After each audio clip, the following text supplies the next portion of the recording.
Friends, welcome back to Hyderabadi సాల్ mixture. మామిడికాయ ఊరగాయ పచ్చడికి ఎటువంటి పచ్చడికాయలు తీసుకోవాలి, అలాగే పచ్చడికాయకు ముక్కలు కొట్టేటప్పుడు ఎటువంటి జాగ్రత్తలు తీసుకోవాలి, పచ్చడి పట్టేటప్పుడు సాంప్రదాయ నియమాల పద్ధతులు ఏంటి, పచ్చడి ముక్కలు మెత్తపడకుండా సంవత్సరం అంతా కూడా గట్టిగా ఉండేలాగా, పచ్చడి ఎర్రగా పచ్చడి రంగు మారకుండా ఫ్రెష్ దనం అనేది అలాగే ఉండేలాగా, అంతేకాకుండా ఆ పచ్చడికి ఎటువంటి నూనెలు వాడితే మంచిది అనే విషయాలతో పాటుగా అల్లం మామిడికాయ పచ్చడి ఎలా పెట్టాలో ఈ వీడియోలో మీకు ఎక్స్ప్లెయిన్ చేస్తాను. సో వీడియోని ఎక్కడ స్కిప్ చేయకుండా ఎండ్ వరకు చూసేయండి. వీలైతే ఈ కంటెంట్ కనుక మీకు నచ్చినట్లయితే లైక్ చేసేసి, ఇంట్రెస్ట్ ఉన్న మీ వెల్ విషర్స్ కి ఈ వీడియోని షేర్ చేసి వాళ్ళని కూడా సబ్స్క్రైబ్ చేయమని సజెస్ట్ చేయండి. సో ఇక వీడియోలోకి అయితే వెళ్దామండి. మరి ఇప్పుడు మామిడికాయ పచ్చడ ఏ రకమైన జాతి కాయలతో పెడితే బాగుంటుంది అనే విషయానికి వస్తే, ఒక్కో ప్రాంతంలో ఒక్కో రకం జాతి కాయలు మనకు దొరుకుతూ ఉంటాయి. కానీ పెద్ద పెద్ద సిటీలలో అన్ని రకాలైనటువంటి పళ్ళు ఎగుమతి అవటం వల్ల రేట్లు ₹1 ఎక్కువైనా కానీ అన్ని రకాల పళ్ళు అయితే దొరుకుతూ ఉంటాయి.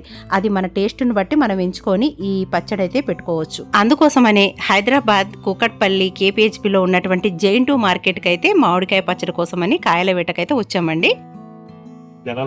జలాలు నాటుకాయ అంటే ఎక్కడిది నాటుకాయ అంటే ఆంధ్రాలో నాటుకాయ.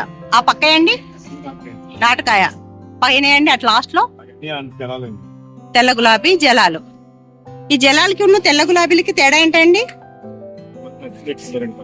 అంటే కాయలో టేస్ట్ ఎలా ఉంటదని రెండు అంతేనా? జలాలకి వీటికి తేడా లేదా? మాగాయకు జలాలు, ఆవకాయకి తెల్ల గులాబీ బాగుంటుందంట. కొత్తపల్లి కొబ్బరి, ఐజర్లు ఇవి బాగుంటాయా? రసం ఇది వస్తుందండి. రసాలు ఎక్కువ ఉండాలి అంటే మామూలుగా కాయ గట్టిగా ఉండాలి. ఆవకాయకి ఓకే, పెద్ద రసం. అల్లం మామిడి పచ్చడికి, అల్లం మామిడికాయ వాడచ్చు. ఇప్పుడు ఇవైతే తెల్ల గులాబీ. ఈ కాయ స్పెషాలిటీ ఏంటండి? బాగుంటది అంతే. లాస్ట్ లో ఇది ఉంటది కానీ కాయ గట్టిగా ఉంటదా? పుల్లగా ముక్క సంవత్సరం వరకు బాగుంటదా? 30. ఇప్పుడు మనం చూస్తున్నది తెల్ల గులాబీ మామిడికాయలండి. ఇవి పచ్చడికి బాగుంటాయి. కాయ వచ్చేసి ₹25 అంటున్నాడు, లాస్ట్ కి ₹18 లాగా ఇచ్చాడు. అయితే ఈ కాయలు సైజును బట్టి కూడా ఉన్నాయి రేట్లు. ఈ గులాబీల కాపు సీజన్ అయిపోయే ముందర వస్తుందండి. గుజ్జు బాగా ఉంటుంది, టెంక చిన్నగా ఉంటుంది. ఇక ముక్కలు కొట్టించడానికి ₹5 అంటండి ఒక్కో కాయకి. కాయ సైజును బట్టి ఉంటుంది. మా కాయకైతే ₹5 లాగా తీసుకుంటున్నాడు. ఇంకా జలాలకైతే ₹15-20 కూడా ఉంటాయంట. ఫ్రెష్ నీళ్ళేగా, అదే మాకైతే నీళ్లు వాళ్ళే అరేంజ్ చేశాను. కానీ వేరే వాళ్ళైతే ఇంటి దగ్గర నుంచి తెచ్చుకుంటారు. ఒకవేళ తెచ్చుకోలేని వాళ్ళు షాపుల్లో మినరల్ వాటర్ కూడా కొనుక్కొని వాటిని శుభ్రంగా కడిగి వాటిని తొక్కలు అవి తీసుకుంటూ ఉంటారనమాట. మేము కూడా ఇలాగే గబగబా కడిగేసేసి ఇంటి దగ్గర నుంచి 2 క్లాతులు అయితే తీసుకొచ్చుకున్నామండి. లుంగి పంచలు అవి తీసుకొచ్చుకున్నాం. కాటన్వి మెత్తగా ఉంటాయి, తుడవడానికి ఈజీగా, తడిని పీల్చేస్తాయి అనేసి ఇంకా ఇలా తీసేసుకొని, ఇంకా ఎక్కువ మంది లేరు కాబట్టి మేము ఇలా మా ఇష్టం వచ్చినట్టు మేము చెప్పినట్టు చేసేసాడు పాప అతను. లుంగి పరిచ పని చేసేసి అదంతా శుభ్రం చేయించేసి కడుక్కుంటూ శుభ్రంగా ఒకరు కడుగుతుంటే ఒకరం తుడిచేసాము. అలాగే తొడిమెలు కూడా వెనకాల తీసేసాం అనమాట. తీసేసి అక్కడ పెడుతుంటేనే ఫటాఫట్ కట్ చేసేసాడు. ఈ పచ్చళ్లకు ఎక్కువగా బంగినపల్లి, దశేరి, నీలం, సువర్ణరేఖ, అలాగే జలాలు, తెల్ల గులాబీ, పెద్ద రసాలు, చిన్న రసాలు ఇలాంటి కాయలన్నింటినీ పచ్చళ్ళకు పెడతారండి. ఇంకా ఒక్కో ప్రాంతంలో ఒక్కొక్క పేరుతో ఉంటాయండి. పచ్చళ్లకు చాలా రకాలను ఉపయోగిస్తూ ఉంటారు. ఆవకాయకు పెద్ద రసాలు, చిన్న రసాలు, నీలం ఇలాంటివి ఎక్కువగా పెడుతూ ఉంటారండి. ఇక మాగాయకైతే బంగినపల్లి, జలాలు లాంటివి బాగుంటాయి అనేసి అంటూ ఉంటారు. అయితే కాయ ఎంపిక చేసుకునేటప్పుడు అవి ఎలా ఉండాలంటే, పచ్చడికి పుల్లగా ఉండే కాయలు అయితే మంచి టేస్ట్ని ఇస్తుందండి. పచ్చడికి మెత్తపడకుండా గట్టిగా ఉండే ముక్కలను కోసం అనేసి కాయను కూడా ఎంచుకునేటప్పుడు గట్టిగా ఉండాలి. ఇలా పట్టుకుంటే తెలిసిపోతుంది. మామిడికాయలు కొనేటప్పుడు పగిలినవి కానీ పుచ్చులు కానీ అంటే కొంచెం ముడుసులాగా ఉంటాయి కదా, అలాంటివి లేకుండా తాజాగా ఉన్న కాయలను ఎంచుకుంటే మనకు టేస్ట్ కూడా బాగుంటుందండి. మనకు ఎక్కువగా పులుపును బట్టి మనం కాయాన్ని ఎంచుకోవాల్సి ఉంటుంది. కాయను మనకు నచ్చినటువంటి పులుపు రుచిని బట్టి కాయను ఎంచుకోవాల్సి ఉంటుంది. వాటిలో ఏ కాయ ఎలా ఉంటుంది అనేది కొంచెం మనకు ఐడియా ఉంటుంది కదా, 1-2 సార్లు పెట్టిన వాళ్ళకి తెలుస్తుంది. అలాంటిని బట్టి మనం కాయను అయితే సెలెక్షన్ చేసుకోవాల్సి ఉంటుంది. కొన్న కాయలను ముక్కలుగా కొట్టించేటప్పుడు ఇలా ముచ్చుకలను మనం చాకుతో తీసుకున్నట్లయితే సొన వస్తుందండి. అప్పుడు తుడిచేసుకున్నట్లయితే ఆ సొన అనేది మనకు ముక్కలు కంటకుండా ఉంటుంది. ఇవి చూసారండి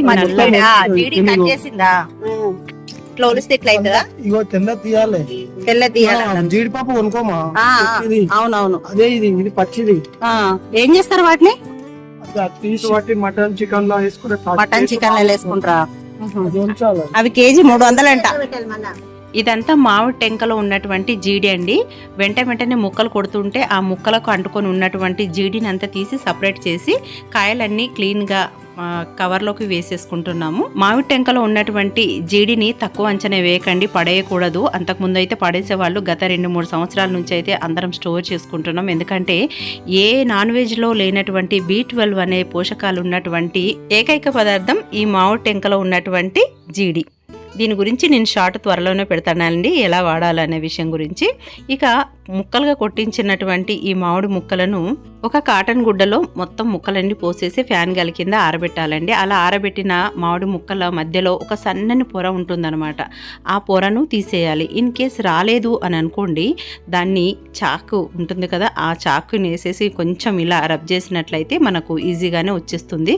ఆ పొర ఉండటం మూలాన ఏంటంటే పచ్చడి అనేది నలుపు ఎక్కుతుంది అనమాట. అంతేకాకుండా ఆ పొర కింద కొంచెం తడి అనేది ఉండి మనకు పచ్చడి తొందరగా నల్లబడిపోవడానికి అలాగే పాడవడానికి ఆస్కారం ఉంటుంది. అందుకోసమని జీడిని అలాగే ఈ సన్నని పొరను ఖచ్చితంగా తీసేయాలి. అప్పుడే కాయ నల్లబడకుండా కలరు కూడా చెదరకుండా ఉంటుందన్నమాట. అంతేకాకుండా మనం పచ్చడితో అన్నం తినేటప్పుడు ఆ పొర అనేది అడ్డం రాకుండా డిస్టర్బెన్స్ లేకుండా కూడా ఉంటుంది. ప్రతి ఒక్కొక్క ముక్కను ఇలా కాటన్ క్లాత్తో తుడుస్తూ వేసుకోవాలి. ఇన్ కేస్ ఎక్కడైనా దుమ్ము ధూళి కనుక ఉన్నట్లయితే పోతుంది. అందుకోసం అనేసి ఇలా మొత్తం తుడిచేసి వేస్తాం అనమాట. అన్ని ముక్కలను ఇన్ని చేయాలా అని అంటే మరి అదేనండి, మన హోమ్ అంటే ఇంట్లో చేసుకున్నటువంటి పచ్చడికి అంతటి వాల్యూ ఎందుకు ఇస్తారంటే ఇందుకే ఇస్తారు. సంవత్సరం అంతా ఉంటుంది కదా మనకు నిల్వ, అందుకోసమని ఇంత చేస్తూ ఉంటారన్నమాట. అంతేకాకుండా మన పెద్దవాళ్ళ కాలం నుండి ఈ కాలం వరకు కూడా కొన్ని సాంప్రదాయ పద్ధతులు ఉంటాయండి. పచ్చడి అంటే మహాలక్ష్మితో సమానమని అంటూ ఉంటారు మన పెద్దవాళ్ళు. అలాంటి మహాలక్ష్మి శుక్రవారం మంగళవారం పెట్టింది కాబట్టి అది వేరే వాళ్లకు ఇవ్వకూడదు అనే సెంటిమెంట్ ఉంటుంది. అందుకోసమనే శుక్రవారం మంగళవారం పెట్టారు. అలాగే పౌర్ణమి రోజున కూడా పెట్టారండి. పౌర్ణమికి పెడితే పాడవుతుంది అనేసి సెంటిమెంట్తో పెట్టారు. ఇక ముక్కలన్నీ తూకం వేస్తే ఎగ్జాక్ట్లీగా 8 కేజీలు అయ్యాయండి. 8 కేజీలకు 1/4 కేజీ మెంతులు తీసుకొచ్చాము. ఆ 1/4 కేజీలో 125 గ్రామ్స్ వేయించి మెత్తగా పొడి చేసుకున్నాము. మిగతా 125 ఏమో రాగా అలాగే పక్కన పెట్టుకున్నామండి. ఈ మెంతి పిండి కొంచెం ఎక్కువ వేసుకున్నారనుకోండి కాయ అనేది మెత్తబడుతుంది, సో చూసి వేసుకోవాలండి. ఇక ఆవు పిండికి సన్న ఆవాలండి, లావు ఆవాలు ఉంటాయి కదా, అది కాకుండా ఈ సన్న ఆవాలు వేస్తూ ఉంటారు ఖచ్చితంగా. ఎందుకనంటే సన్న ఆవాలు ఘాటు ఎక్కువగా ఉంటుంది. ఎస్పెషల్లీ పచ్చళ్ళకు ఈ ఆవా పిండి మాత్రమే వేస్తూ ఉంటారు. దీంతోనే మంచి టేస్ట్ వస్తుంది అనమాట. బాడీ పెయిన్స్ తగ్గిస్తుంది, అందుకే చూసిన నొప్పులు ఉన్న కదా ఆవ నూనె రాస్తారు. అవును, ఆవ నూనె రాస్తారు కదా, అందుకే మంచిది. అందుకని కిలో ముక్కలకి 1/4 కిలో ఆవపిండి. అవును, కొంతమంది వేసుకుంటారు అట్లనే. మేమైతే 8 కేజీల మామిడికాయ ముక్కలకి 1/2 కేజీ సన్న ఆవ పిండి అయితే వేసామండి. ఈ ఆవపిండి మామూలుగా ఆవకాయ పెట్టుకున్నట్లయితే ఇంకా కొంచెం ఎక్కువ వేసుకోవాల్సి ఉంటుంది. ఇప్పుడు మనం పెట్టేది అల్లం మామిడికాయ పచ్చడి కాబట్టి ఈ ఘాటు ఆ ఘాటు ఎక్కువ అయిపోతుంది. అందుకనే సరి చూసుకొని మనం ఇలా తక్కువ వేసుకోవడం జరిగిందండి. ఇక ఇందాకే మెంతులు వేయించే టైంలోనే పక్కన ఆయిల్ను కూడా వేడి చేయడం జరిగిందండి. ఇది కూడా ఏస్ బ్రాండ్ పప్పు నూనె అండి. పప్పు నూనె అంటే నువ్వుల నూనెతో చేసుకోవచ్చు, పల్లి నూనెతో కూడా చేసుకోవచ్చు. కానీ మేమైతే నువ్వుల నూనె ప్రయారిటీ అండి. నువ్వుల నూనె కూడా చాలా మంచిది హెల్త్కి. అందుకోసం అనేసి నువ్వుల నూనె వేస్తూ ఉంటాం. ఎప్పుడైనా ఈ ఏస్ బ్రాండ్ తీసుకొస్తామండి. ఇదేంటంటే గానుగ నూనె లాగే ఉంటుంది. సో అందులో మనకు కావాల్సితే కొంచెం ఆవాలు జీలకర్ర ఏదో నామకే వాస్తే కొంచెం వేసుకోవచ్చు, లేదంటే అది కూడా స్కిప్ చేయొచ్చు. ఆ తర్వాత నూనె గోరువెచ్చగా అయిన తర్వాతనే అల్లం వెల్లుల్లి పేస్ట్ వేయాల్సి ఉంటుంది. కేజీకి 1/4 కేజీ అంటే అల్లం అద్దపావు, వెల్లుల్లిపాయ పేస్ట్ కూడా అద్దపావు, అంటే 2 కలిపి 1/4 కేజీ. కేజీకి 1/4 కేజీ చొప్పున మేము 2 కేజీల అల్లం వెల్లుల్లి పేస్ట్ని అయితే ఈ నూనెలో కలపడం జరిగిందండి. ఎందుకు చల్లారి గోరువెచ్చగా ఉన్నప్పుడే అని అంటే ముందే వేస్తే అది అంతా నల్లగా అయిపోతుంది అనమాట. అందుకోసం అనేసి గోరువెచ్చగా ఉన్నప్పుడు ఈ అల్లం వెల్లుల్లి పేస్ట్ వేయాల్సి ఉంటుంది. అలాగే కొంచెం పసుపు కూడా వేసుకొని మొత్తం కలుపుకోవాలండి. అయితే కొంతమంది అల్లం వెల్లుల్లి పేస్ట్ పట్టేటప్పుడు ఉప్పు కూడా వేస్తారండి. అలా ఉప్పు వేసుకోవద్దు. ఒకవేళ వేసుకోవాలనుకున్నట్లయితే పచ్చళ్ళలో వేసుకునే ఉప్పులో కూడా తగ్గించుకోవాల్సి ఉంటుంది. అందుకోసమని ఈ అల్లం పేస్ట్లో ఉప్పు మాత్రం వేసుకునేటప్పుడు కొంచెం జాగ్రత్తగా మనం కలుపుకోవాల్సి ఉంటుంది. ఇదంతా కలిపిన తర్వాత దీన్ని తీసుకొచ్చేసి ఒక ఖాళీ బేషన్లో ఆయిల్, కొంచెం ఆవాలు, జీలకర్ర, అల్లం వెల్లుల్లి పేస్ట్ కలిపినటువంటి ఈ మిక్చర్ మొత్తం మనం ఒక బాండిలో వేసుకోవాలి. ఆ తర్వాత మనం ఇందాక అద్దపావు మెంతులు పక్కన పెట్టుకున్నాం కదండి రాగా, వీటిని కూడా అలా వేసేయాలి. వేయించినవి కాదండి, డైరెక్ట్ పచ్చివే. ఇలా వేసుకున్న తర్వాత ఇదిగోండి ఉప్పు ఉంది కదా, ఈ ఉప్పు కూడా రాక్ సాల్ట్ అనమాట. రాక్ సాల్ట్నే మనకు పట్టించింది అమ్ముతున్నారండి, వాళ్ళే మిక్సీ వేసేసిందే అమ్ముతుండ్రు. ఇప్పుడు ఇలా దొరుకుద్ది. రాక్ సాల్ట్ వేస్తేనే చాలా మంచిదండి, టేస్ట్ కూడా చాలా బాగుంటుంది. మన మామూలు సాల్ట్ కంటే ఈ సాల్ట్ మంచిది. ఇదే వేసుకోవాలి. మనకు ఇళ్లలో కూడా మన లావు ఉప్పు ఉంటుంది కదా, రాళ్ళు ఉప్పు అని అంటారు, దొడ్డు ఉప్పు అని అంటారు కదా, దాన్ని కొంచెం ఎండలో ఆరబెట్టేసేసి మనకు మిక్సీ వేసుకొని కూడా వేసుకోవాలి.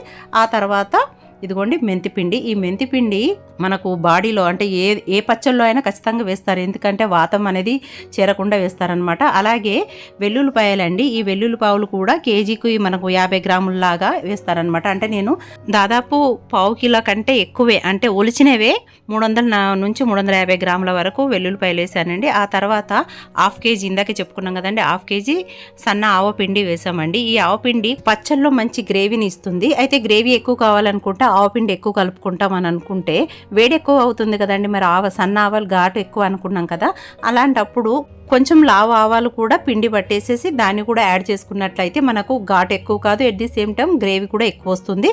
ఇన్ కేస్ ఎక్కువ మనకు ఘాటు ఎక్కువైంది అనుకోండి, ఉప్పు కారం సరి చూసుకొని వేసుకుంటే మనకు ఆవ చేదు అనేది రాకుండా ఉంటుంది. గ్రేవీకి ఇదొక టిప్పు. ఇక కారం అండి, ఈ కారం కేజీకి 100 గ్రాములండి. కొంచెం ఎక్కువ స్పైసీగా తినేవాళ్ళు ఇంకొక 10 to 20 గ్రామ్స్ ఎక్కువ వేసుకోవచ్చు. 125 గ్రామ్స్ వరకు కూడా వేసుకుంటూ ఉంటారు. అయితే ఉప్పు కానీ కారం కానీ మనం ముక్కను బట్టి, ముక్క పులుపును బట్టి కూడా కొంచెం పెంచుకోవచ్చు, తగ్గించవచ్చు. అంటే ఎక్కువ ఉందనుకోండి కొంచెం పెంచుకోవచ్చు, అలాంటప్పుడు కొంచెం తక్కువ ఉందనుకోండి కొంచెం ఉప్పు కారం తగ్గించుకోవచ్చు అనమాట. ఆ రుచి కూడా పులుపు కారము ఉప్పును చంపేస్తుంది. అందుకోసమనే చూసి వేసుకోవాల్సి ఉంటుంది, ఎక్కువ తక్కువ. 100 గ్రాములు అయితే మామూలుగా సరిపోతుంది, అంతకంటే మీకు స్పైసీ కావాలంటే వేసుకోవచ్చు. ఈ కారం అనేది కూడా మంచి రుచిని అయితే పెంచుతుందండి, ఎందుకంటే ఆడించిన కారం అయితే బెటరు. మనం ప్యాకెట్ కారం కాకుండా కలర్ కోసం కావాలని అనుకుంటే పచ్చడి కోసం అని స్పెషల్ కాయలు ఉంటాయండి. అంటే కలర్ కావాలనుకోండి కాశ్మీరీ మిరపకాయలు, ఎండు మిరపకాయలు ఉంటాయి. అలాగే కారం ఎక్కువగా బాగా ఉండాలనుకుంటే గుంటూరు ఎండు మిరపకాయలు ఉంటాయి. అలా కాకుండా ఘాటు కోసం ఘాటు కలరు మంచిగా సమానంగా ఉండాలనుకుంటే వెడల్పుగా పొడవుగా ఉండేటువంటి వరంగల్ మిర్చి ఉంటుంది కదండి, ఆ వరంగల్ మిర్చి అయితే పర్ఫెక్ట్గా సరిపోతుందండి. అది కలరు బాగుంటుంది, అంతేకాకుండా ఘాటు కూడా బాగుంటుంది అనమాట. గుంటూరు కాయలు కూడా ఫేమసే, కాకపోతే ఘాటు కొంచెం ఎక్కువ ఉంటుంది. నా అడ్వైజ్ ఏంటంటే ఈ వరంగల్ మిర్చి అయితే బాగుంటుంది. ఇక ఈ మిక్చర్ అంతా మొత్తం కలిపేసేయాలండి, అంతా కలిసిపెట్టట్టు. ఆ తర్వాత నూనె అండి, చెప్పాను కదా ఏస్ బ్రాండ్ పప్పు నూనె వాడతాం మేము. మీరు గానుగలో కూడా ఇప్పుడు దొరుకుతుంది కదా, అలాంటిది కలపొచ్చు. ఆ తర్వాత ఇవంతా పక్కన పెట్టేసుకున్న తర్వాత ఇదిగోండి చూసారు కదా, ఈ ముక్కలన్నీ మళ్ళీ ఒక బేసన్లో వేసేసుకొని మొత్తం ఈ ముక్కల పైన ఇలా ఆయిల్ అంతా పోసేయాలండి. ఒక ప్యాకెట్ దీనికి వేసాము, ఇంకొక ఆయిల్ ఏమో కాగబెట్టాం కదా ఒక ప్యాకెట్, అలాగా అది ఏంటంటే కేజీకి పావు కేజీ ఆయిల్ పట్టుద్దండి. ఇలా మనము ఈ ఆయిల్ ఎంపిక కూడా మంచి ఆయిల్ అయితేనే ముక్క పట్టకుండా ఉంటుంది, సంవత్సరం అంతా కూడా తాజాదనంగా ఉంటుంది. అలాగే మనకు నువ్వుల నూనె వాడడం మూలాన చలికాలంలో కానీ వర్షాకాలంలో కానీ మంచి వెచ్చదనాన్ని ఇస్తుంది అనమాట. ఈ ఆవపిండి ఏంటి, ఈ నువ్వుల నూనె ఏంటి, ఇవన్నీ కూడా ఇంగ్రీడియంట్స్, వెల్లుల్లిపాయలు, ఇవన్నీ మంచి వెచ్చదనానికి బాడీకి ఎంతో మంచి మేలు చేసేవన్నమాట. పచ్చడి అంటే ఎసిడిటీ, మసాలా ఘాటు తినొద్దు అని అంటారు, కానీ ఇవి కూడా మంచి మేలే చేస్తాయండి. నెయ్యి కూడా వేసుకొని తింటాం కదా ఘాటు తగ్గడం కోసం అని. ఇలా మొత్తం వేసేసి గబగబా కలుపుతూ ఉండాలండి. అయితే మర్చిపోయాను, ఈ నూనె ముందే వేయటం మూలాన ఏంటంటే మనకు ముక్కకి ఉప్పు కారం పట్టేస్తే గబుక్కున అందులో నుంచి నీరంతా లాగేసేసి ముక్క మెత్తగా పడుతుంది అనమాట, తొందరగా మెత్తపడుతుంది. అలా మెత్తపడకుండా ఉండాలంటే ఫస్ట్ ఆయిల్ అప్లై చేయాలి. ఆయిల్ అప్లై చేసిన తర్వాత ఏది తొందరగా అంటుకోదండి.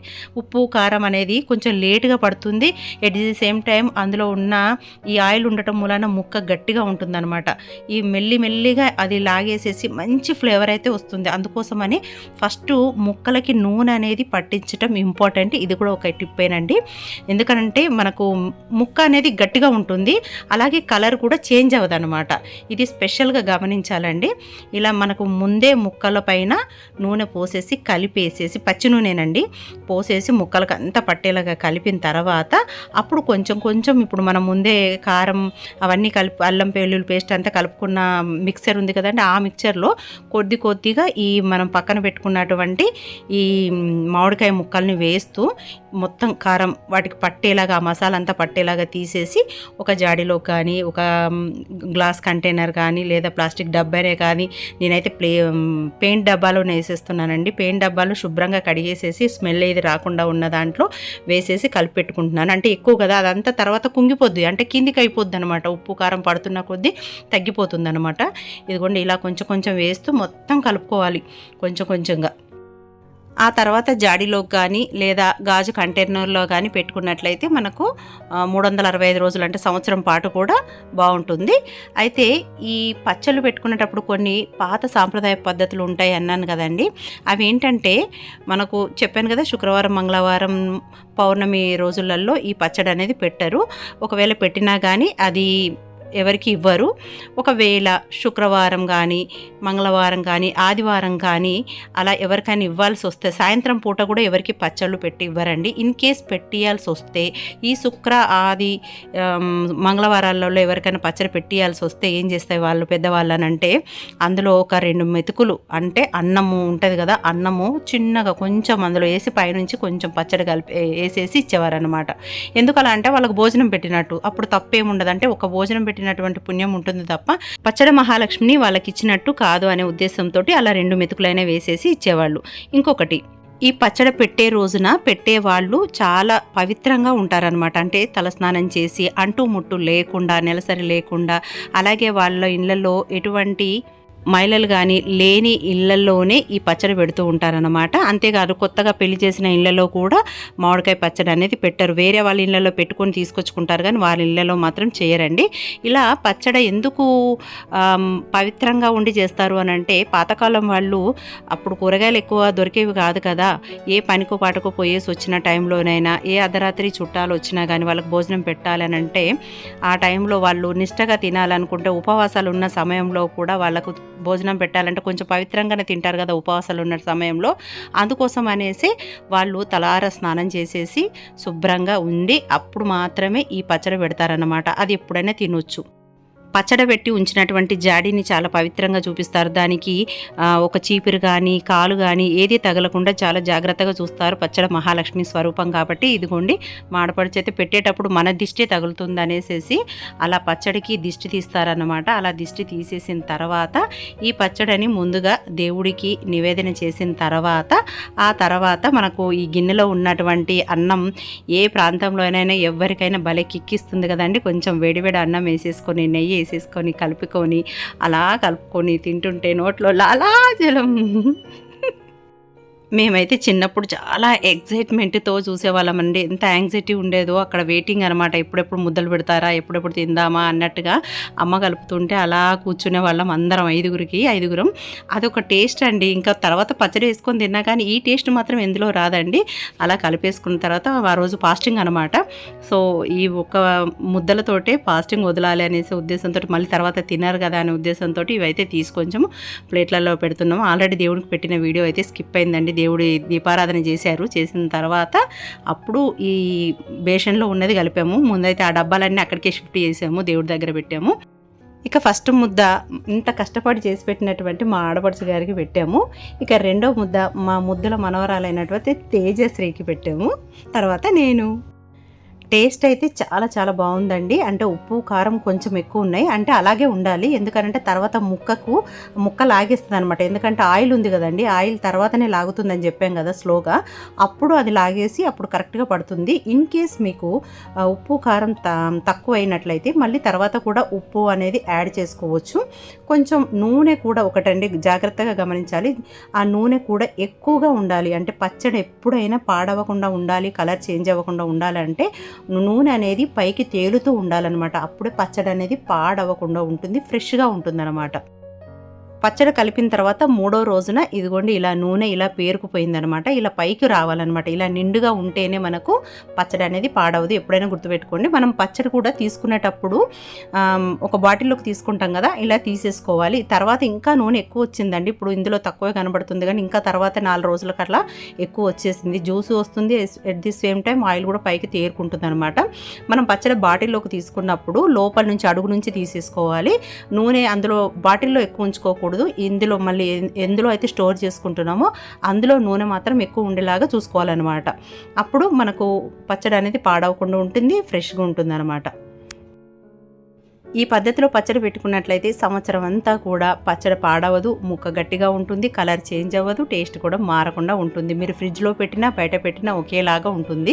ఇన్ కేస్ ఇంకా మీకు నమ్మకం లేకపోతే ఫ్రిడ్జ్లో పెట్టేసుకోండి, గాజు బాటిల్లో పెట్టేసుకొని కొంచెం కొంచెం బాటిల్ లాగా. నేనైతే కొంచెం కొంచెం చేసేసి పిల్లలకు ఇవ్వాల్సి ఉంటుంది కదా అనేసి బాటిళ్ళలో హాస్టల్లోకి పంపించేటప్పుడు కేజీ హనీ బాటిల్స్ ఉంటాయి కదండి, ఆ హనీ బాటిల్స్లో స్టోర్ చేసి పెట్టుకుంటాను అనమాట. ఏది కావాల్స్తే అది తీసేసి వాళ్ళకి ఇవ్వడానికి కోసం ఈజీగా ఉంటుంది, మనకు కూడా తీయడానికి ఈజీగా ఉంటుందంటే అలాంటి బాటిల్లోనే స్టోర్ చేసుకుంటాను. ఇవ్వండి పచ్చడి కోసం పడ్డ కష్టాలు, అలాగే పచ్చడి పెట్టే విధానం, పచ్చడిలో ఉన్నటువంటి టిప్స్, ఇవన్నీ కూడా నాకు తెలిసినంత వరకు మీకు తెలియజేశానండి. ఇక ఈ వీడియో కనుక మీకు నచ్చినట్లయితే, యూజ్ఫుల్ అనిపిస్తే కనుక తప్పక లైక్ చేయండి, షేర్ చేయండి. అలాగే కొత్తవారైతే మన ఛానల్ను మొదటిసారిగా చూస్తున్నట్లయితే సబ్స్క్రైబ్ చేసి బెల్ బటన్ని ఎనేబుల్ చేయండి. మరో మంచి యూజ్ఫుల్ వీడియోతో మళ్ళీ కలుద్దాం. అందరూ బాగుండాలి, అందులో మనం ఉండాలి. సర్వేజన సుఖినో భవంతు. స్వస్తి.